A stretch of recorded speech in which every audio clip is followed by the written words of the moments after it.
नमस्कार। कार्यक्रम समाज संवादमा म रोजन राईको राजनीतिक, आर्थिक अनि सामाजिक विषयवस्तुमाथिको विश्लेषणसँगै समसामयिक अनि आम जनसरकारको विषयमा केन्द्रित रहेर हामी समाज संवादमा कुराकानी गर्नेछौँ। आजको समाज संवादमा मसँग हुनुहुन्छ जनता समाजवादी पार्टीका एकजना नेता आङ्काजी शेर्पा। उहाँ जनता समाजवादीको नेतासँगै आदिवासी जनजाति आन्दोलनका एकजना अगुवा समेत हुनुहुन्छ।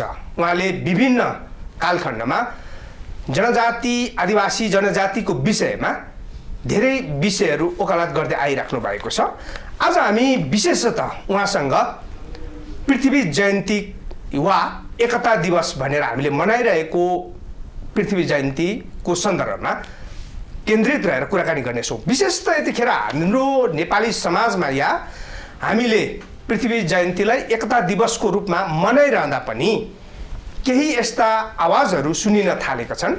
पृथ्वी जयन्तीलाई हामीले जसले राष्ट्रिय एकतामा पृथ्वीनारायण शाहले गरेको योगदानलाई जसरी हामीले एकतर्फी ढङ्गले बुझेका छौँ त्यो मात्रै पर्याप्त होइन। पृथ्वीनारायण शाहले मुलुकलाई एकताबद्ध बनाउँदै गर्दाखेरि उहाँले राज्य विस्तार गरेको हो, त्यो हामीलाई एकताको मालामा मात्र उनिएको होइन भन्ने पनि फरक विचार हामीले यता कता राजनीतिक वृत्तमा समेत सुन्न थालेका छौँ। यसका विषयमा खास पृथ्वी जयन्ती राष्ट्रिय एकता दिवसको रूपमा मनाउनु हुने हो या नहुने हो र समग्रमा अहिलेको नेपालको राजनीति जसरी विभिन्न विचारहरूसँग अन्तर्सङ्घर्ष भइरहेको छ, जस्तो मानिलिउँ अहिले हामी लोकतान्त्रिक गणतान्त्रिक चाहिँ एउटा मुलुकको अभ्यास गरिरहेका छौँ। सङ्घीय गणतन्त्र मात्रै होइन, अब फेरि नेपालमा राजतन्त्रको पनि वकालत हुँदैछ। यी सबै विषयहरू यतिखेर आज पृथ्वी जयन्ती अर्थात् राष्ट्रिय एकता दिवसको सन्दर्भ पारेर हामी यी यावत विषयहरूको बारेमा छलफल र कुराकानी गर्ने प्रयास गर्नेछौँ। सर्वप्रथम यहाँलाई स्वागत छ। धन्यवाद। हजुर, अब यो पृथ्वी जयन्ती मैले अघि पृष्ठभूमिमा भनेको जस्तो पृथ्वी जयन्तीलाई हामीले राष्ट्रिय एकता दिवसको रूपमा पनि मनाउने गरेका थियौँ। 2062-63 भन्दा अगाडि चाहिँ एउटा राष्ट्रिय पर्वको रूपमा पनि मनाइन्थ्यो र अहिले बिचमा हराएर फेरि यो सुरुवात भइरहेको छ। कतै कतै यो एकता दिवसलाई या पृथ्वी जयन्तीलाई फरक ढङ्गले विश्लेषण पनि गर्ने र गरिएको छ। यसमा यहाँको विचार? नम्बर 1 त पृथ्वी जयन्तीलाई राष्ट्रिय एकताको दिवसको रूपमा मान्नुहुन्न भन्ने हाम्रो सैद्धान्तिक मान्यता हो। किन भन्दाखेरि पृथ्वीनारायण शाहले यो देश एकीकरण होइन, पृथ्वीनारायण शाहले यो देशमा आक्रमण गरेर जातीय, धार्मिक र सांस्कृतिक उपनिवेश लादेको हो। र अर्को कुरो, अहिले हाम्रो नेपाली समाज र नेपाली राज्य सत्ता गणतन्त्र, सङ्घीयता, धर्मनिरपेक्ष उन्मुख होइन देशमा एउटा राजाको जन्म जयन्ती मनाउनु भनेको सामन्तवाद हो। त्यस कारणले पनि यो मान्नुहुन्न भन्ने हाम्रो एकदम खरो एउटा तर्क छ। तर जसरी अहिले हामीले एउटा सिङ्गो नेपाल, बृहत नेपालको नेपाली भएर कुराकानी गरिरहेका छौँ, हामीले पढेको इतिहास र आजसम्म मानिआएको र एउटा चाहिँ राज्यले पनि त्यही हिसाबले स्वीकारेर यदि पृथ्वीनारायण शाहले आधुनिक नेपालको परिकल्पना गरेर आधुनिक नेपाल निर्माण नगरेको हो भने हामी आज नेपाल र नेपाली हौँ भन्ने अवस्थामा हुँदैन थियौँ भन्ने मत अलिक बलियो मात्रामा छ। होला त्यस्तो खालको मत नहुने होइन, तर हामीले के तर्क गर्दैछौँ भन्दाखेरि भूगोलको एकीकरण गर्दैमा होइन, भूगोलको एकीकरण गर्ने राजनीतिक शक्तिलाई राष्ट्रिय एकताको प्रतीकको रूपमा हामी मान्दैनौँ। किन भन्दाखेरि भारत एकीकरण गर्ने त ब्रिटिस साम्राज्यवादी राजाहरू हुन्, तर भारतमा त अहिले त ती ब्रिटिस राजाहरूलाई चाहिँ त्यहाँको एकताको प्रतीक त मान्दैन। त्यस कारणले एउटा माटो जमिनलाई एकीकरण गर्दैमा सिङ्गो राष्ट्रको जुन एकीकरणको प्रतीकको रूपमा मान्नुपर्छ भन्ने हाम्रो मान्यता होइन। किन भन्दाखेरि राज्य र देश हुनलाई भूगोल खण्डले मात्र पुग्दैन। राज्य र देश बन्नको लागि त्यहाँ जनता चाहिन्छ र जनताका भाषा, धर्म, संस्कृति चाहिन्छ। त्यसकारणले पृथ्वीनारायण शाहले एकीकरण गरेको एउटा माटो हो गोर्खाको माटोसँग हाम्रा चाहिँ ताम्सालिङ, तमुवान, लिम्बुवान, मगराज, शेर्पालुङ, खसानका माटोको एकीकरण गर्यो। तर उसले त्यो माटोमा आदिम कालदेखि बस्दै आएका त्यहाँका चाहिँ आदिवासी जनजातिहरूलाई राज्यमा एकीकरण गरेन। फलतः जसको कारण यो देश एकल जातीय राज्य बन्न पुग्यो, एकल धार्मिक राज्य बन्न पुग्यो, एकल भाषिक राज्य बन्न पुग्यो। आदि पृथ्वीनारायण शाहले साँच्चै माटोसँग जनता, उसको भाषा, धर्म, संस्कृतिको एकीकरण गरिदिएको भए आज देशमा माओवादी जनयुद्ध, वैश्विक जनआन्दोलनहरू चाहिँ को उभार उठ्ने पनि थिएन। त्यसकारणले हाम्रो तर अब जस्तै 62-63 को जनआन्दोलनको उभारले जसरी यहाँहरूले खुला विचार राखिराख्नु भएको छ, यो मुलुकको एकीकरण गरे तापनि माटोको मात्रै गरे, यसको सांस्कृतिक, यसका चाहिने आत्मिक एकीकरण हुन सकेन भन्ने अवस्थासम्म आइपुग्ने र त्यो विचारसम्म ल्याइ पुर्याउने, यो बहसको वातावरण बनाउने त्यही जनयुद्ध गर्ने माओवादीहरू र अहिलेका गणतन्त्र स्थापित गर्न लाग्ने दलहरू र त्यो पार्टीले पनि पृथ्वीनारायण शाहको जुन आजको जन्म जयन्तीलाई या आजको एकता दिवसलाई चाहिँ स्वीकारेर फेरि हामीले हिजो गरेका विषयहरू चाहिँ गल्ती थियो, आजबाट चाहिँ हामीले मान्नुपर्छ भन्ने किसिमको मान्यताबाट अगाडि बढिरहेको छ नि त। फेरि मलाई आशा लाग्छ त्यस्तो त होइन। त्यस्तो अहिले चाहिँ के अरे भनौँ न बहुदल यो गणतन्त्रात्मक राज्य व्यवस्थामा प्रस्तुत गर्ने कम्युनिस्ट पार्टी, त्यसपछि नेपाली काङ्ग्रेस, त्यसपछि हाम्रो जनता समाजवादी पार्टी लगायत सङ्घीय लिमन, राष्ट्रिय मन, जनमुक्ति, मङ्गोल नेसनल अर्गनाइजेसन जस्ता पार्टीहरू छन्। ती पार्टीहरूले पृथ्वीनारायण शाहको राष्ट्रिय एकताको जयन्ती दिवसलाई पृथ्वीनारायण जयन्तीलाई राष्ट्रिय एकता दिवसको रूपमा मान्नुहुन्न भन्ने सैद्धान्तिक रूपमा कार्यक्रमहरू सञ्चालन गर्दै आएको छ। किन मान्नुहुन्न भन्दाखेरि उसले अघि नै मैले भने जनताको नाक कान काटेर होइन, आफू युद्धमा पराजित भएको चाहिँ प्रतिशोध लिनलाई चाहिँ त्यो चाहिँ निराशक जनताहरूलाई चाहिँ एकदम निर्मम ढङ्गले चाहिँ यातना दिएर मारिराखेको छ। र अर्को कुरा, इतिहास, यो पृथ्वीनारायण शाहको इतिहास भित्र यो देशमा गोर्खा राज्यको अतिक्रमणबाट, अत्याचारबाट प्रताडित ती जने जाति, समुदाय, वर्ग, लिङ्गले राज्यमा पटक पटक गरेको विद्रोहका आवाजहरू होइन, कहिले पनि त्यो इतिहासमा चाहिँ अट्न सकेन।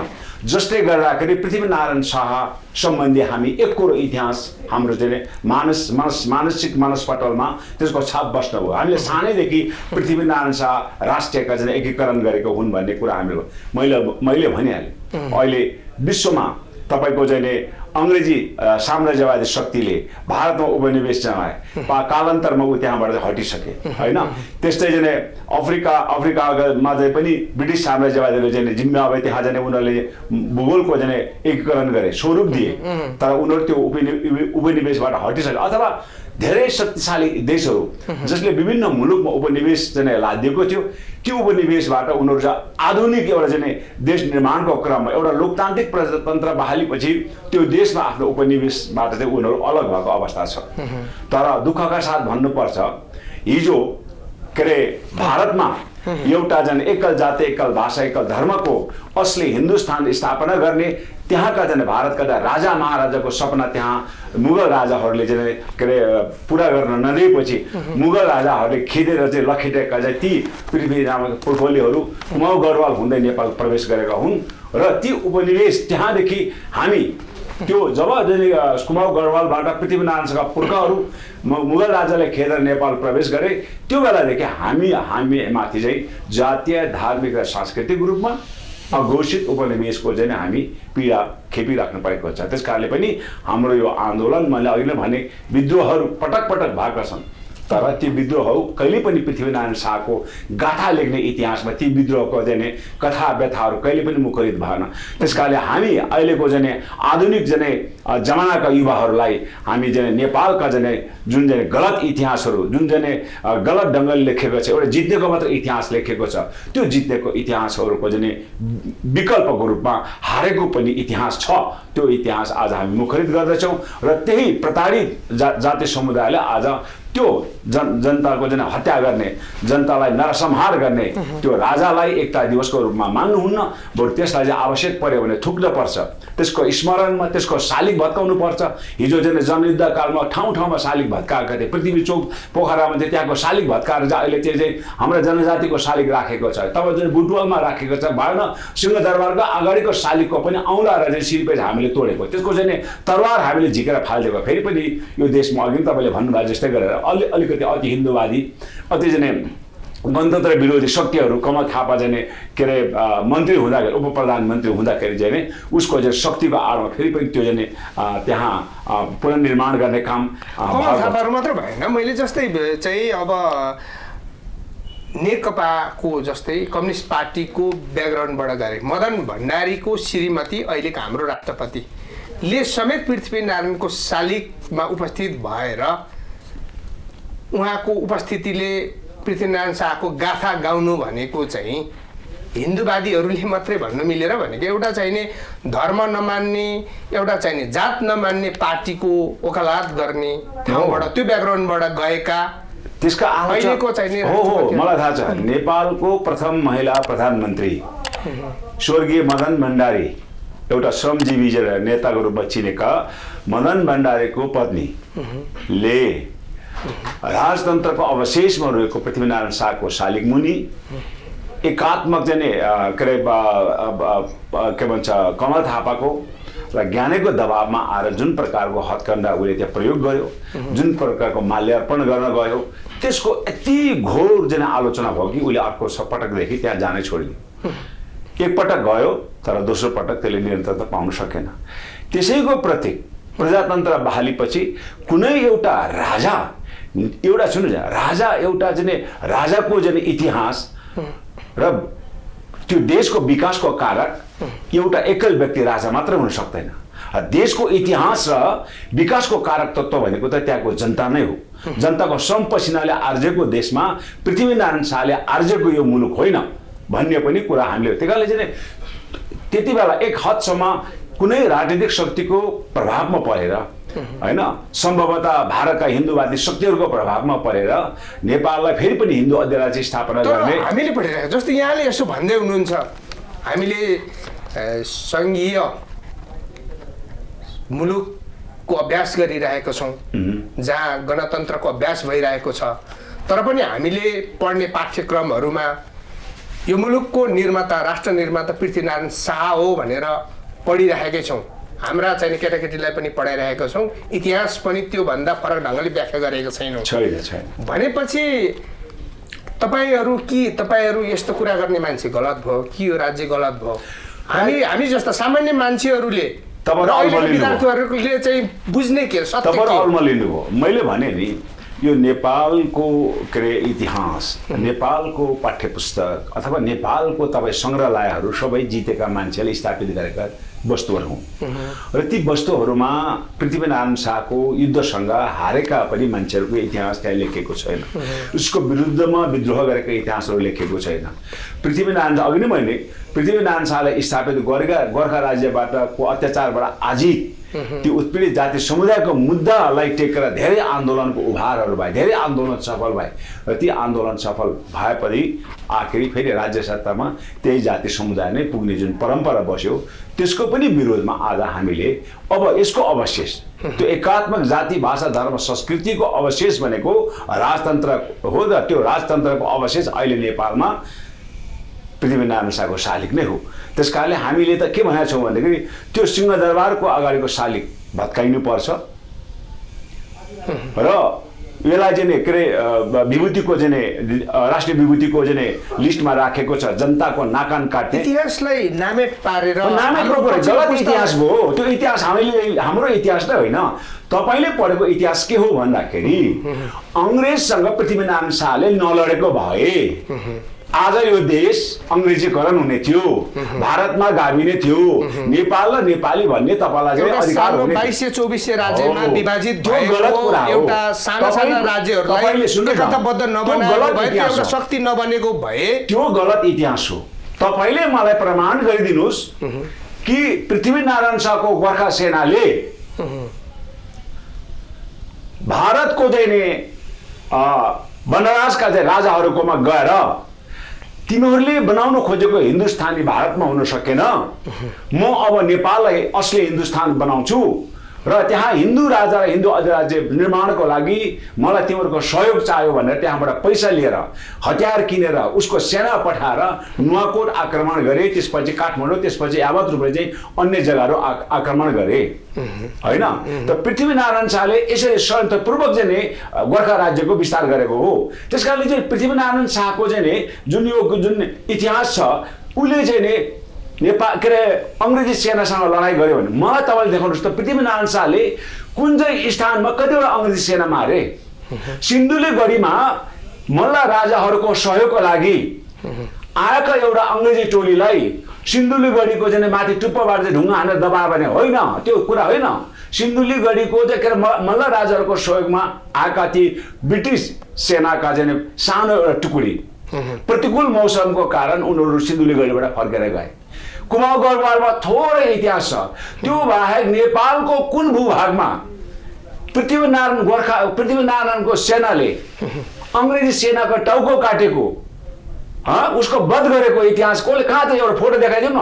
तर नेपाली सेनाको तपाईँ सङ्ग्रहालयमा जानुहोस्, बाँके बैद्याको मुस्लिमलाई थारू मारेको, ओलङचुङ गोलादेखि जुम्लासम्मको भोटेहरू मारेको, लिम्बुवानको चाहिँ के अरे चाहिँ काङ्सुरेलाई मारेको, ताम्सालिङ नुवाकोटको चाहिँ लामा रिग्जेललाई मारेको, खडक राजाहरूको वध गरेको इतिहास त अहिले पनि चाहिँ नेपाली सेनाको चाहिँ सङ्ग्रहालयमा त त्यो त प्रमाणित छ। राज्य एकीकरणको सन्दर्भमा यस्ता घटनाहरू त घट्छन् नि। जस्तै अब नेपालको मात्रै इतिहास जुन समकालीन अवस्थामा जस्तै चीन, जर्मन लगायतका, इटाली लगायतका देशहरू जसरी अहिले हामीले बृहत ठुलो एउटा देश, विशाल देशहरू हेरिरहेका छौँ, उनीहरूको पनि राज्य विस्तार र राज्य एकीकरण त त्यही ढङ्गले भएको हो नि त। समकालीन होइन दुईटा राज्य विस्तारमा युद्ध मैदानमा तपाईँ जब युद्धको जङ्गमा छ तब उभिनुहुन्छ नि, युद्धको धर्म भनेको आफ्नो दुश्मनलाई सिद्धाउने हो, भौतिक रूपमा सिद्धाउने हो, मानसिक रूपमा सिद्धाउने हो। तर युद्ध समाप्त भइसकेपछि युद्धमा पराजित प्रतिशोधको चाहिँ मानसिकता लिएर इन्द्र जात्रा मनाइराखेका नेवारहरूलाई आगो लगाएर मार्नु होइन, खेतमा काम गरिरहेका बालबच्चाहरू समातेर नाकान काट्नु, त्यो युद्ध अपराध हो। त्यसकारण हामीले भनेका छौँ पृथ्वीनारायण शाहले युद्धको सिद्धान्तको आधारमा नभइकन प्रतिशोधको आधारमा यो देशमाथि शासन गरेको छ। उसका चाहिँ जग्गा जमिनहरू आज कीर्तिपुर विश्वविद्यालय किन बन्यो? त्यो कीर्तिपुरको चाहिँ त्यहाँका नेवारहरूको एउटा उब्जनशील चाहिँ पूर्व फर्केको जग्गा हो। त्यहाँ हजारौँ रोपनी जग्गा, उनीहरूको कृषि योग्य जमिन, उसको चाहिँ जीवन निर्वाह गर्ने त्यो जमिनलाई चाहिँ उसले के गर्यो भन्दाखेरि यो कीर्तिपुर मेरो कालो पाँडेसहित 51,000 शहीद के अरे मेरो सेनाहरू मारिएको, त्यहाँ यिनीहरूलाई चाहिँ अब आर्थिक रूपले चाहिँ कमजोर बनाउनु पर्छ र तिनीहरूको आर्थिक स्रोत भनेको कृषि थियो। त्यो कृषि उपज हुने ठाउँ नै उसले के गर्यो, कब्जा गरिदियो। त्यस्ता खालका चाहिँ धेरै उदाहरणहरू छ। त्यही कारण मैले भन्दछु तर त्यो ठाउँमा हाम्रो चाहिने तपाईँ हाम्रो सम्पत्तिले या तपाईँ हामीले पनि त्यहाँ उच्च शिक्षा हासिल गर्न पायौँ, हाम्रो सन्ततिले पनि उच्च शिक्षा हासिल गर्दैछन्। त्यो जग्गा जमिन खेती गर्नको लागि त अरू ठाउँ पनि त्यो उच्च शिक्षा नारायण नीति दरबारभित्र किन हुन सक्दैन? ती राजा र राणाका दरबारभित्र किन हुन सक्दैन? ती आदिवासी नेवारहरूकै जग्गा हडप्नु पर्ने, आदिवासी नेवारहरूको के अरे जग्गामा छैन क्याम्प राख्नुपर्ने, शस्त्र प्रयोग पनि आदिवासी जनजातिकै चाहिँ उसमा राख्नुपर्ने, त्यो डाँडाकाँडा वन जङ्गल चाहिँ कोही मान्छे नभएको ठाउँ त्यस्तो ठाउँमा चाहिँ ती कुराहरू किन हुन सक्दैन? हस्पिटल बन्नु पर्ने नेवारकै चाहिँ जग्गामा, सङ्ग्रहालय बन्नु पर्ने नेवारकै जग्गामा, विश्वविद्यालय पनि नेवारकै जग्गामा, त्यो नागार्जुनको डाँडातिर जहाँ जङ्गली जनावरलाई के हुने त्यहाँतिर किन बन्न सक्दैन? यहाँले यसो भनिराख्दाखेरि यहाँसँग एउटा चाहिँ आरोप लाग्ने पनि गरेको छ, अलिक चर्को रूपमै यो आरोप लाग्छ। जस्तै आङ्काजी शेर्पा चाहिँ एउटा राजनीतिक विषयभन्दा पनि अलिकति जातीय हिसाबले बाहुन विरोधी हो भनेर यहाँलाई चाहिँ चर्को आरोप लगाउँछन् नि। त्यो चर्को आरोप यहाँले यो कुरा गरेको सुन्दाखेरि हो कि हो भन्ने जस्तो नि होइन। यहाँको तपाईँ यही कुरा प्रचण्डले बोल्दाखेरि क्रान्तिकारी महान नेता भए, जनजातिहरू उत्पीडन पर्यो, मधेसी उत्पीडन पर्यो, राज्य जनजातिको पनि मधेसीको पनि हो। अब चाहिँ हामी तमुवान, ताम्सालिङ, मङ्गरात, शेर्पालुङ बनाएर चाहिँ तिमीहरूलाई चाहिँ शासन सत्ता सुम्पिन्छौँ भन्दाखेरि प्रचण्ड महान क्रान्तिकारी हुने। ल यो देशमा लोकतान्त्रिक प्रजातन्त्रको माध्यमबाट अब सबै थारू मधेसी जनजातिहरूले राज्य सत्तामा एउटा चाहिँ समावेशी चाहिँ हुनुपर्छ भनेर गराउँदाखेरि बिपी चाहिँ महान क्रान्तिकारी नेता हुने।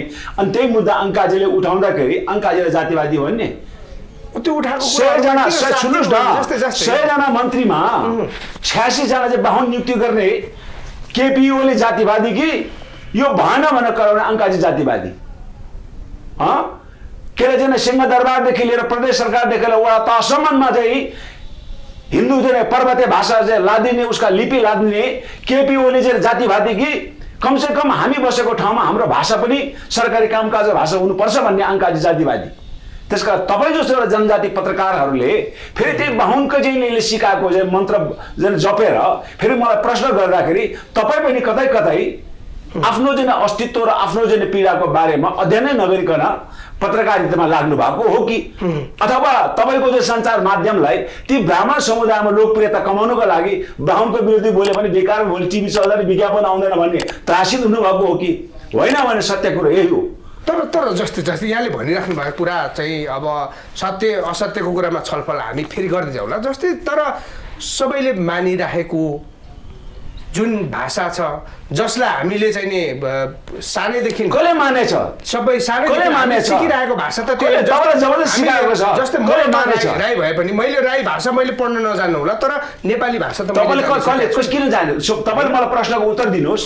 तपाईँले आफ्नो मातृभाषा नजानेर नेपाली भाषा किन जान्यो भन्दाखेरि तपाईँले हेर्ने टिभी नेपालीमा आउँछ, तपाईँले सुन्ने रेडियो नेपालीमा आउँछ, तपाईँले पढाउने शिक्षक नेपालीमा छ।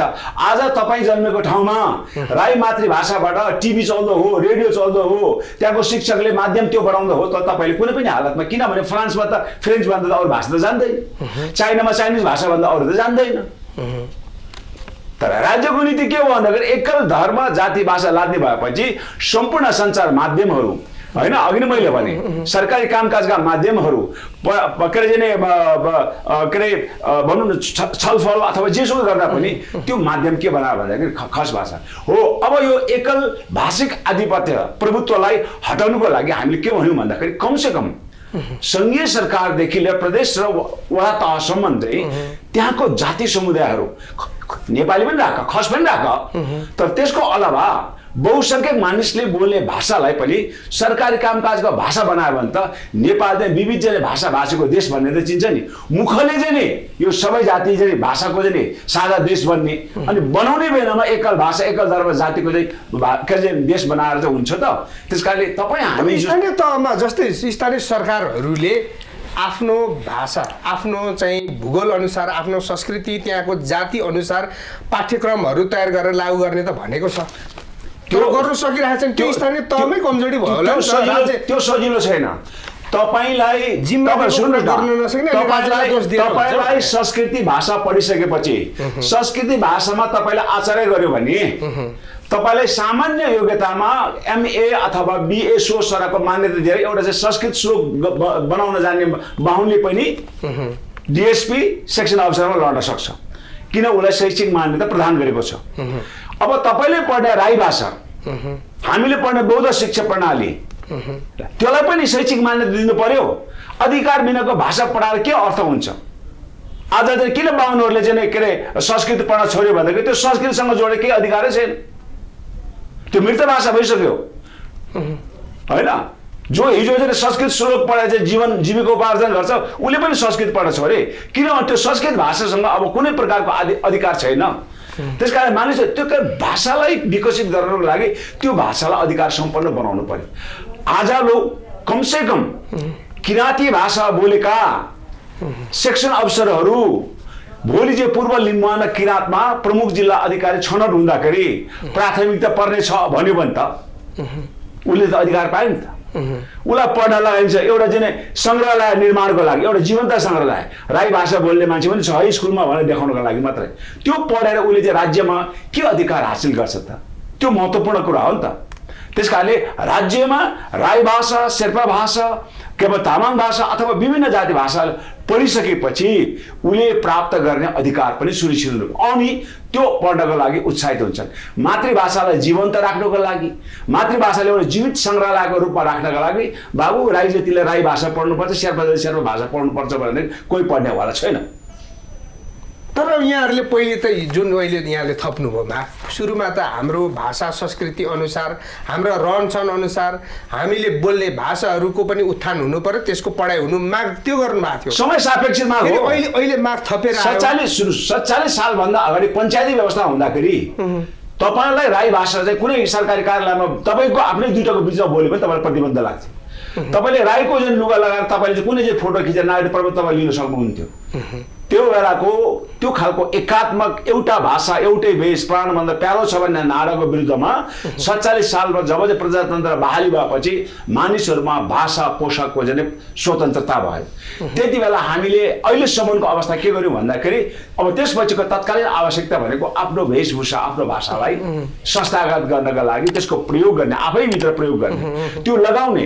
हिजो चाहिँ गुरुङ लोसार मनाउँदाखेरि गुरुङको पोसाक लगाउने, गुरुङको भाषा बोल्ने मान्छेहरू धेरै कम्ती थियो। तर अहिले चाहिँ मान्छेहरू सबै आफ्नो पोसाक, इभन तपाईँ युकेदेखि लिएर इजरायलदेखि लिएर बेलायतदेखि लिएर कहाँ पनि त्यो पोसाक लाउनु उनीहरू गर्व गर्छ। एउटा सानो बच्चाले पनि त्यो पोसाक लाउँदाखेरि उसको मुहारमा ठुलो एउटा हँसिलो चेहरा हुन्छ। अब त्यतिले मात्रै पुगेन, किन समयसँग हाम्रो माग त परिवर्तन। अब त्यो सांस्कृतिक अभियानलाई एउटा राजनीतिक चाहिँ एउटा क्रान्तिको रूपमा लान पर्यो होइन। अब त्यो चाहिँ कुनै दसैँमा राजा महाराजालाई खुसी पार्नको लागि, जर्नल कर्नरलाई चाहिँ खुसी पार्नको लागि त्यो चाहिँ गुरुङको चाहिँ नि के अरे नाच नाच्ने, शेर्पाको सेब्रो नाच्ने, तामाङको तामाङ सेलो नाच्ने मात्रै सीमित रहनुहुन्न। अब त्यो नाच सिंहदरबारभित्र चाहिँ नाच्ने उसले अधिकार पाउनु पर्यो होइन। त्यो भनेको के भन्दाखेरि हिजो चाहिँ के अरे हिन्दू राज्य हुँदाखेरि चाहिँ त्यो के अरे हिन्दू धर्मका सम्पूर्ण चाडपर्व टुँडिखेलमा मनाउनु पाउँछ। तर अब त हामी भन्छौँ कि हाम्रो यो विषयहरूको सम्बोधन गर्ने, यसलाई चाहिँ व्यवहारमा लागू गर्ने कुरा चाहिँ राजनीतिले गर्ने हो, राजनीतिक दलहरूले गर्ने हो बस। तर अब यो राजनीतिक दल राजनीतिले गर्ने कुरामा तपाईँहरूले जस्तै हिजो बढी चाहिँ भनौँ न काङ्ग्रेसलाई एउटा चाहिने शास्त्रीय ढङ्गले पुरानो पार्टी पुरानो ढङ्गले चल्ने भने पनि क्रान्तिकारी भनेर त्यो बेलामा हेरिएको नेकपा एमाले, पछाडि माओवादी, यिनीहरूले पनि त फेरि बोक दिन सकेन नि त। बस त्यही कारण अब तपाईँ हामीले एउटा चेतना हो, तपाईँले राम्रो कुरा उठाउनु भयो।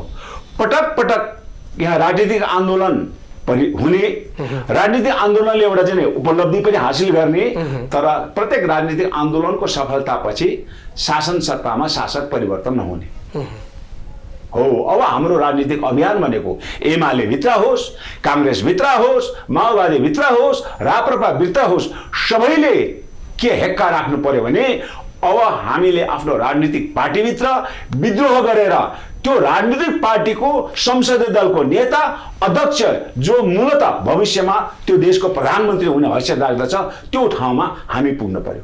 तपाईँ जहिले पनि रामको हनुमान हुने कि अब आफै पनि एउटा के भन्छ राम बन्ने चाहिँ प्रयास गर्ने होइन। त्यसकारण अहिले हाम्रो विभिन्न पार्टीभित्रको तपाईँहरूको मित्रले, पार्टीभित्रका तपाईँका मित्रले यो काम गर्ला त तपाईँ विश्वास? सुन्नुहोस् न, मानिसमा चेतनाको कमीले नगर्न सक्छ। त्यसकारणले हामीले चेतनाको दियो बाल्न पर्यो। हिजो जनजाति भनेपछि नाक खुम्चाउने मान्छेहरू अहिले जनजातिको अभियन्ताको रूपमा चाहिँ हामीले देखेका छौँ। राजनीतिक पार्टीभित्र भएका सबैजना कार्यकर्ताहरू एउटा नशालु पदार्थ सेवन गरेको मान्छेले आफ्नो वरिपरि के छ बुझ्दैन। त्यसले गर्दा चाहिँ त्यो काङ्ग्रेस के अरे भित्र भएको चाहिँ के अरे बिपीको चाहिँ लोकतान्त्रिक प्रजातन्त्रको चाहिँ मन्त्र जपेका चाहिँ ती चाहिँ काङ्ग्रेसका कार्यकर्ताहरूले, कम्युनिस्ट पार्टीभित्र मार्क्सवाद लेनिनवादको मन्त्र जपेका ती चाहिँ के अरे जनजाति चाहिँ नेताहरूले चाहिँ जनजातिहरूको चाहिँ उत्पीडनको आवाज के हो, जनजातिको मुद्दाको के भन्ने कुरा उसले पढ्नै पाएको छैनन्। मैले अघि नै भने नि, चाहे त्यो चाहिँ के अरे पार्टीका चाहिँ घोषणापत्र र विधान पढुन् अथवा दर्शन पढुन्, चाहे हामीले चाहिँ स्कुलमा पढ्ने पाठ्य पुस्तक त्यो चाहिँ एकल जातीय एकल भाषिक चाहिँ पुर्तो गर्ने खालको भयो। अब चाहिँ हामीले चाहिँ भन्नु पर्यो मार्क्सवाद लेनिनवाद, जनताको बहुदलीय जनवाद होइन, साम्यवादभित्र चाहिँ शेर्पाले लोसार मान्नु पाउने कि नपाउने। शेर्पाको लोसारको बारेमा राज्यले कहाँ रोकेको छ? होइन, राज्यले रोकेको छैन। रोकेको छ, तपाईँले विधा नदिएपछि त नमान भनेको त हो नि। शेर्पाको लोसारमा राष्ट्रपति नआउने, हिन्दूको दसैँ चाडमा चाहिँ राष्ट्रपति आउने हामीले के भन्यौँ भन्दाखेरि सबै जातको विधा दिने हो भने झन्डै झन् 365 दिनमा 100 त्यसो भए हिन्दूको काटिदिनुहोस्, हिन्दू धर्मको चाडपर्व मात्रै पाउँछ, हामीले नपाउने। त्यही कारण विधाले पनि देश विधा कम दिँदा देश सब्रिने, विधा धेरै दिँदा देश बिग्रिँदैन। तपाईँ अमेरिकामा गर्नुहोस्, कति दिन विधा हुन्छ? हप्तामा 2 दिन त, हाम्रो त 1 दिन हुन्छ, उहाँ त 2 दिन हुन्छ। त्यहाँ पनि सबै चाडपर्वमा विधा हुन्छन्। तर खोइ त देश त हामीभन्दा त के अरे जापान अमेरिका हेर्नुहोस्, जसको चाहिँ हप्तामा 2 दिन बिदा र हामी जस्तै अनगिन्ती चाहिँ बिदा लिने देश त सब्रेको छ। देश सब्रिनै बिग्रियो भने बिदाले होइन, भ्रष्टाचारी नेताहरू चाहिँ चाइनामा जस्तो गोली हानेर चाहिँ मारिदिनु, झुन्डाएर मारिदिनु भयो, देश आफै सबै छ, बिदाले होइन। त्यस कारणले त्यो ब्राह्मणहरूले भन्ने जस्तो गरे अति हिन्दूवादी चाहिँ राज्य सत्ताले भनेर बिदा धेरै भयो नमाग्नुहोस् तपाईँलाई भन्छ।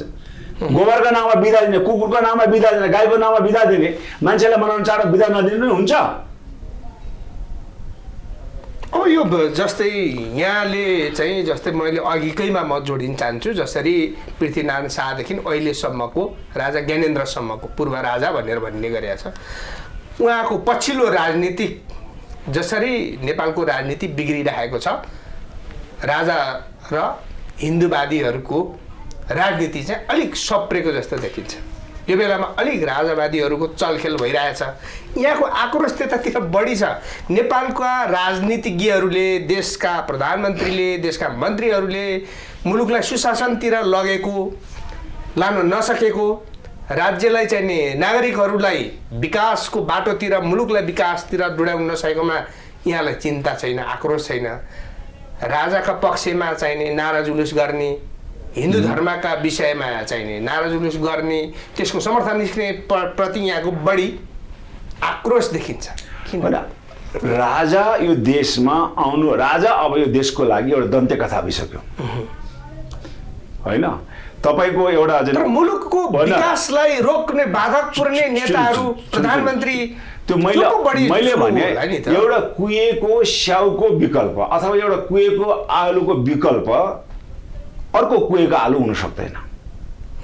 ज्ञानेन्द्र भनेको निरङ्कुश भ्रष्टाचारी र कालो धन्दा गर्ने व्यक्तिको रूपमा चिनिएको छ। आजै उसका वंशनाशको पनि उमाथि अभियोग अहिले पनि जनताको नजरमा प्रष्ट भइसकेको छैन। त्यस कारणले ज्ञानेन्द्रले आएर र त्यसपछि पारसले आएर यो देश चलाउँछ भन्ने तपाईँ कल्पना नगर्नुहोस्। किनभने ज्ञानेन्द्र जसले आफ्नो छोरा तलाउन सकेको छैनन्, जसले आफ्ना चाहिँ भतिजीहरूले तलाउन सकेको छैनन्, त्यसले देश कहाँबाट बचाउन सक्छ? अहिलेको हाम्रो नेताहरूले पनि सकिरहेको छैन। ठिक छ, मैले अघि नै भने नि, एउटा कुहेको आलुको विकल्प अर्को कुहेको आलु हुन सक्दैन। ठिक छ, अहिलेको व्यवस्थामा कुनै व्यक्तिवादी जने चरित्रहीन केपी ओली जस्तो भ्रष्ट नेताको कारण संघीयता, धर्मनिरपेक्ष गणतन्त्रलाई एउटा जने दिग्भ्रमित बनाउने, त्यसलाई कमजोर बनाउने षड्यन्त्र हुँदैछ भने त आज त हिजो गणतन्त्रको लागि 17,000 को जने के अरे साधात दिने त्यति राजनीतिक दलका नेता, हिजो चाहिँ गणतन्त्रको लागि चाहिँ आफ्नो राजनीतिक सिद्धान्त नै परिवर्तन गर्ने काङ्ग्रेसहरू जस्तो मान्छे त अहिले हाम्रो यो देशमा यो जुन एउटा जनताको बलिदानीबाट प्राप्त यो जाने चिजहरूको उपलब्धिहरूलाई संस्थागत गर्नुपर्छ र यसलाई चाहिँ कमजोर बनाउने केपी ओली जस्तो देशद्रोही मान्छेहरूलाई सदनबाट मात्र होइन, आवश्यक पर्यो भने हत्कडी लगाएर चाहिँ नि के अरे बालुवाटारबाट हत्कडी लगाएर चाहिँ जेल पठाउनु पर्छ भन्ने सम्मको अवस्थामा त पुगेको छ नि। त्यसकारणले राजतन्त्रमा काम बिग्रियो भने कराउने अधिकार जनतालाई थिएन, सबै कुरा टुलु सहनु पर्ने थियो। तुलसी गिरी जस्तो गजरीलाई देशको प्रधानमन्त्री बनायो, सहरै बस्यो। कति गुन्डाका नायकहरूले देशको मन्त्री बनायो, सहरै बस्यो। दलका नेताहरू थुन्यो, सहरै बस्नु पर्यो। कति ठाउँमा मान्छे चाहिँ हसियाना लगाएर मान्छे मारे, त्यो पनि सहनै पर्यो। तर अहिले हाम्रो चाहिँ बलिदानीबाट प्राप्त यो व्यवस्थामा तपाईँलाई चित्त नबुझेको कुरा तपाईँले कराउनु पाउँछ। त्यस कारणले अहिले जुन भाडा यो के अरे बेरोजगारी युवाहरूलाई मासु भात खुवाएर दिनको 5,000 को चाहिँ पेट्रोल भरेर अनि टी सर्ट र लुगा किनिदिएर र्यालीमा उतार्दैमा राजतन्त्र फर्किन्छ भने आज केपी ओलीको विरुद्धमा त्यो काङ्ग्रेसले निकालेको जुलुस हेर्नुहोस्, जनता समाजवादी पार्टीले निकालेको जुलुस हेर्नुहोस्, केपी ओलीको विरुद्ध प्रचण्ड र माधवले निकालेको जुलुस हेर्नुहोस्, त्यसले राजतन्त्र के अरे ज्ञानेन्द्रलाई समर्थन गर्ला? त्यो सबै चिजको अनुपातमा मुलुकको लागि आवश्यक पुनर्स्थापना हुनुपर्छ मैले भनिरहेको छैन। तर मैले भन्नु खोजेको आज हामीले त्यसको विकल्पमा ल्याएको राजनीतिक दलहरू, त्यसका नेताहरूको पर्फर्मेन्स पनि राजाभन्दा त राम्रो भएन। जस्तै यहाँले राजालाई भ्रष्टाचारी भन्नुभयो, होला भ्रष्टाचारी थियो होला, तर अहिले भ्रष्टाचार मुलुक तपाईले सुन्नुहोस् न, तपाईले यो देशलाई राज शासनले, राजतन्त्रले यो देश 400 वर्ष चल्यो। हामीसँग प्रजातन्त्र बाली भएको, स्वतन्त्र भएका मुलुक कहाँ फर्लाङ मारेर कहाँ पुग्यो, अहिले हामी त्यही अवस्थामा छौँ। अहिले बहुदलीय व्यवस्थाले शासन गरेको यो चाहिँ 47 सालको देखि तपाईँ अहिले हेऱ्यो भने कति वर्ष भन्नुहोस् त?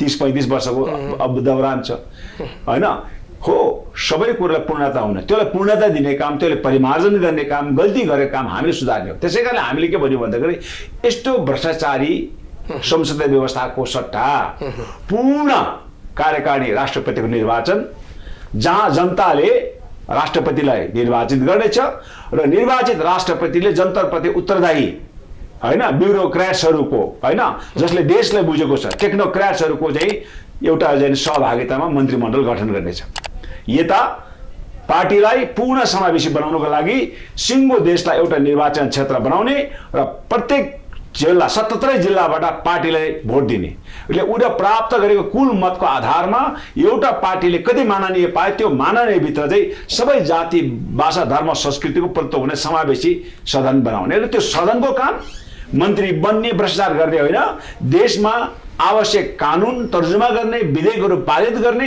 र सरकारमाथि कडा निगरानी राख्ने यस्तो राज्य व्यवस्थाले केपी ओली जस्तो अराजक मान्छे जन्मँदा तपाईँ कल्पना गर्नुहोस् न केपी ओली 3 करोड नेपाली जनताले भोट हालेको हो र त्यो त एउटा झापामा 2 भोटले जितेर आएको मान्छे हो झापाको एउटा निर्वाचन क्षेत्रमा 2 भोटले जितेर आएको मान्छे अनि देशमा आएर नेपालको प्रधानमन्त्री हुन्छ त्यो चाहिँ के भन्छ उता के अरे धनगढीको मान्छेले कहाँबाट मान्छ सोलुको मान्छेले कहाँबाट मान्छ सोलुको मान्छेले त्यो भोट त दिएको होइन त त्यो प्रधानमन्त्री बन्नको लागि त उसले त झापाको माननीय हुनको लागि त्यहाँ 2 भोटले जितेर आएको मान्छे हो अनि अब यो व्यवस्थामा के छ भन्दाखेरि यो प्रत्यक्ष के अरे निर्वाचन प्रणालीमा के हुन्छ तपाईँले 25,000 मत ल्याउनु भयो मैले 25,001 मत ल्याएँ भने म जित्छु तपाईँ हार्छु अनि तपाईँले दिएको जनतालाई दिएको 25,000 भोट त के भयो ढङ्गमा गयो त्यसको त कामै अर्थै कहीँ गर्न नै भएन त्यसकारण हामीले भन्यौँ नेपाली जनताको 1 भोट पनि खेर नहुने गरेर पूर्ण समानुपातिक निर्वाचन प्रणालीमा जाउँ जहाँ एउटा मतको पनि ढङ्गमा जान्छ सबै मतको गणना हुन्छ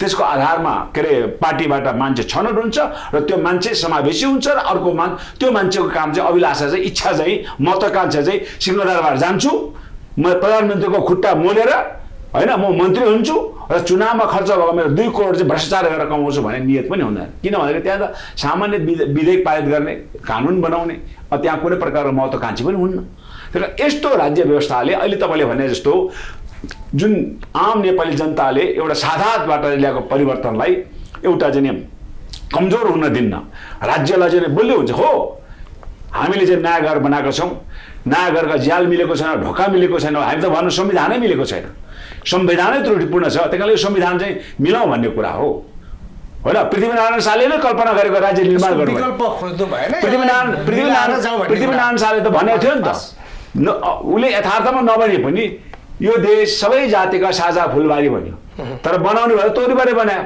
र पृथ्वीनारायण शाहले कल्पना गरेको साझा फुलबारी बनाउने भनेको पहिचान जनित 11 प्रदेशले 11 प्रदेशमा एउटा सबैको चाहिँ साझा अपनत्व हुने भयो पहिचान सबैको झल्कने भयो सबै भाषा धर्म संस्कृतिले समान अधिकार पाउने भयो र राज्य पूर्ण समावेशी हुने भयो हस् महत्त्वपूर्ण विचार समयको लागि यहाँलाई धेरै एकदम आज यो असाध्य चाहिँ पुष 27 गते यो असाध्य हाम्रो लागि यो कालो दिन मैले भन्छु यो कालो दिनको दिन चाहिँ यो असाध्य सान्दर्भिक विषयमा आफ्नो विचार विमर्श गर्नको लागि जुन अवसर दिनुभयो त्यसको लागि तपाईँ प्राविधिक मित्र यो अन्तर्वार्ता रहिराख्नुभएका लाखौँ लाख श्रोतालाई फेरि पनि सङ्घीय विभाजन जय मातृभूमि भन्न चाहन्छु हस् आदरणीय दर्शकबिन आजको समाजको समय यही सकिन्छ म लगायत मेरो सम्पूर्ण युनिटलाई बिदा दिनुहोस् नमस्कार